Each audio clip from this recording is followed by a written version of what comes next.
Hi everyone, welcome back to our channel. So this is Mommy V of EdV and Aria, and today I'll be sharing with you my adventure with my Homalomena Wallisii Camouflage plant. So I have this for almost a year now. It's a pretty easy indoor or outdoor plant to grow, which makes it a good choice for beginners. So let me share some care tips for the lighting. This plant requires a partially shaded spot when you grow them outdoors. As a house plant, it does well in medium light conditions. For the temperature, the warmest place in the house should be reserved for this plant. So the ideal temperature is between 15 to 32 degrees Celsius. It's also a good idea to increase the level of humidity by putting the plants on trays of moist pebbles and mist them every now and then.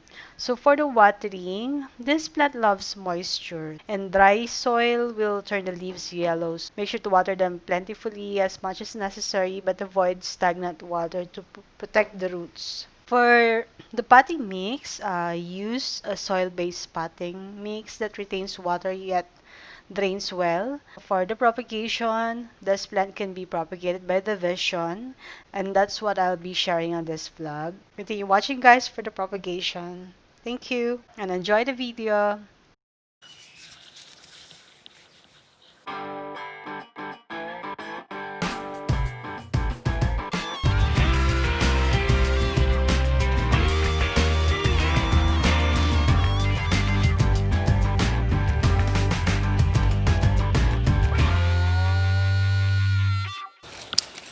Yan, so let's see paano natin siya hahatiin.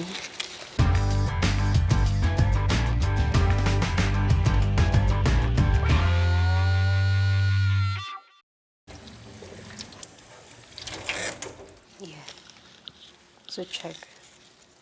So our goal is to remove this tree, to separate them, na meron pang may iwan na roots.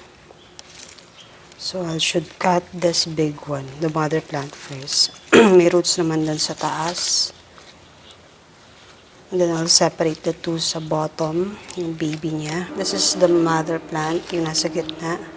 And then meron siyang two babies sa gilid. So I can see some roots na dun sa taas. Okay. Alisin muna natin si mother plant. Sanitize muna natin ang ating cutter.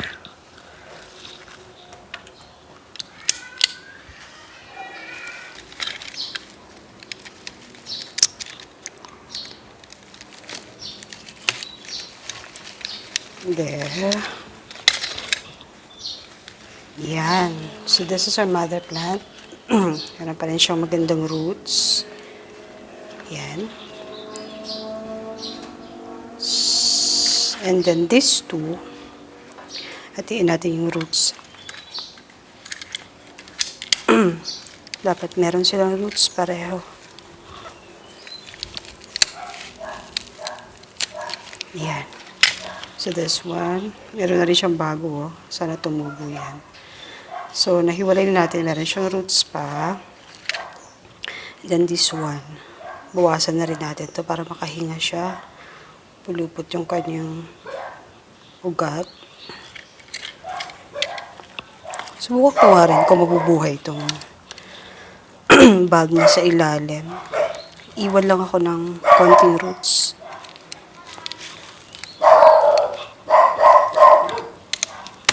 Yan. Skupitin natin ito ng konti. Trim lang natin siya. Konti lang. Yan. So, this one, this, second plant, and then the mother plant. I'm not going to touch this. Yan. So, yan ang itatanim natin. This one, meron siyang parang bulb. So, what I'm gonna do, trim ko lang tong roots niya. Then, I put it in the propagation box. Let's see kung tutubuan siya ng new plant.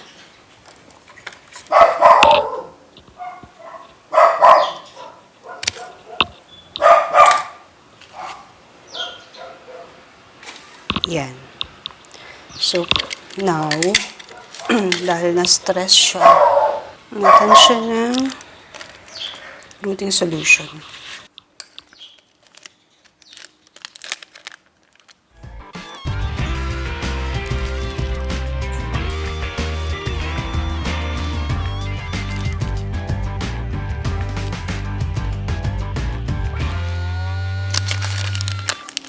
Yung ginagamit ko pala is, sorry, hindi ko kaya basahin. I just bought it from Lazada. Parang 10 pesos isang sachet. Cover lang natin yung na-stress yung part. Ito pa, hopefully our fourth. Dari-take mo bubuhay ito.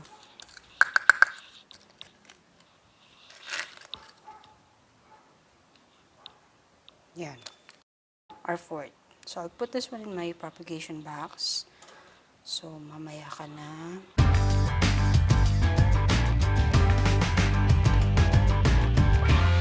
This is just regular soil with carbonized rice soap for drainage. Wala naman siya ratio, basta mukhang kakahinga yung plant.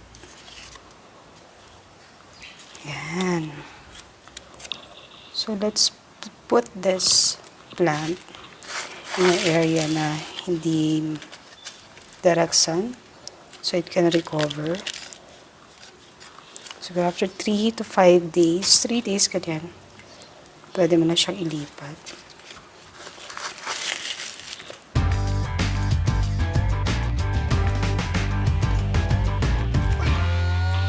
So, the second one,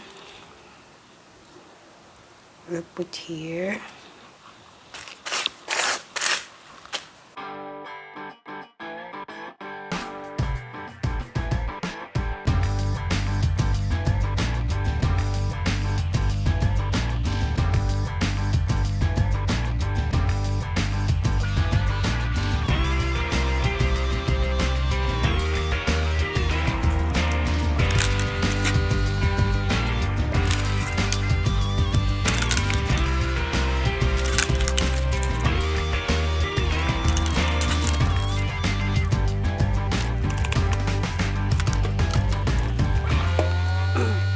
Set yung soil niya.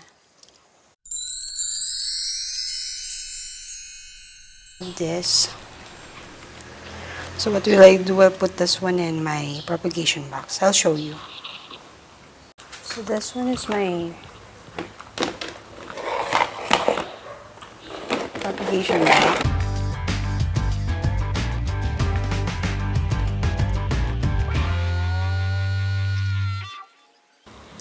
Ayun siya. So, ipaibabaw nyo lang itong part para hindi siya mabulok. So, yung roots niyan gagapang din ng konti pang soil. This is not ordinary soil pala. This is soilless mix.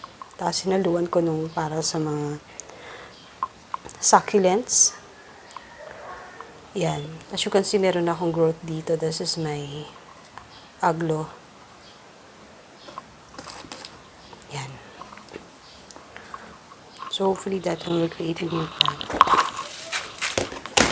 Nalagay ko lang siya dito sa side para may indirect light. Kasi hindi ko siya binutas. So, every now and then, I open it. Kasi the plants need like humidity. Especially for the cuttings to grow faster, to grow roots faster. So, there, nalaglag. Thanks guys for watching. I hope you learned something from me today. Happy gardening guys. Bye and thank you.